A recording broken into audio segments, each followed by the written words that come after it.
വയനാട് ജില്ലാ ഭരണകൂടത്തിന്റെയും കുടുംബശ്രീ ജില്ലാ മിഷന്റെയും നേതൃത്വത്തിൽ ദുരന്തബാധിത പ്രദേശത്തെ യുവജനങ്ങൾക്കായി നടത്തുന്ന തൊഴിൽമേള ആരംഭിച്ചു. 17 തൊഴിൽദായകർ ആദ്യഘട്ടത്തിൽ പങ്കെടുക്കുന്നുണ്ട്.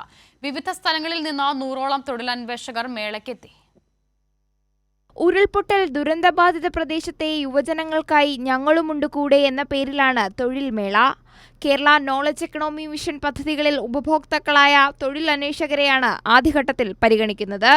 വരുമാനദായക തൊഴിലവസരങ്ങൾ സൃഷ്ടിക്കുകയും പുനരധിവാസം പൂർണ്ണാർത്ഥത്തിൽ നടപ്പാക്കാൻ ഒപ്പം നിൽക്കുകയും ചെയ്യുകയാണ് കുടുംബശ്രീ എന്ന് ജില്ലാ കോർഡിനേറ്റർ ബാലസുബ്രഹ്മണ്യൻ പറഞ്ഞു.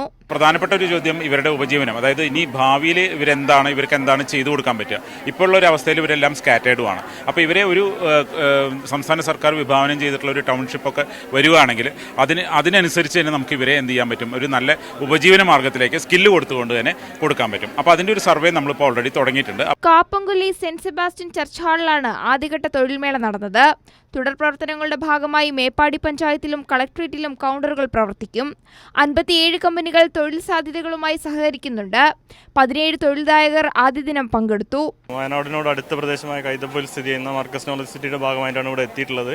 ഇതൊരു കളക്റ്റീവ് എൻവയോൺമെന്റ് ആണ്. ഏകദേശം 100ഓളം വേക്കൻസികൾ നമുക്കുണ്ട്. എല്ലാ മേഖലയിലും ഹെൽത്ത് കെയർ സെക്ടറിലുണ്ട്, എഞ്ചിനീയറിംഗ് ഉണ്ട്, കൺസ്ട്രക്ഷൻ ഉണ്ട്, സിവിൽ ഉണ്ട്, അഗ്രികൾച്ചർ ഉണ്ട്, മറ്റ് സാധാരണ ഡ്രൈവർ, മറ്റ് തൊഴിലുകളൊക്കെ ഉണ്ട്. വളരെ നല്ല യൂസ്ഫുൾ ആണ് ശരിക്കും. സത്യം പറഞ്ഞാൽ പല കാറ്റഗറീസ് ആണ് വരുന്നത്. നമുക്ക് SLC, പിന്നെ +2 ഡിഗ്രി, അങ്ങനെ നമ്മുടെ ക്വാളിഫിക്കേഷൻ അനുസരിച്ചാണ് ഇവർ നമുക്ക് തരുന്നത്. അതേസമയം ക്യാമ്പുകളിൽ നിന്നും വിവിധ പ്രദേശങ്ങളിലേക്ക് താമസം മാറിയ വ്യക്തികളുടെ സർവേയും കുടുംബശ്രീയുടെ നേതൃത്വത്തിൽ നടക്കുന്നുണ്ട്.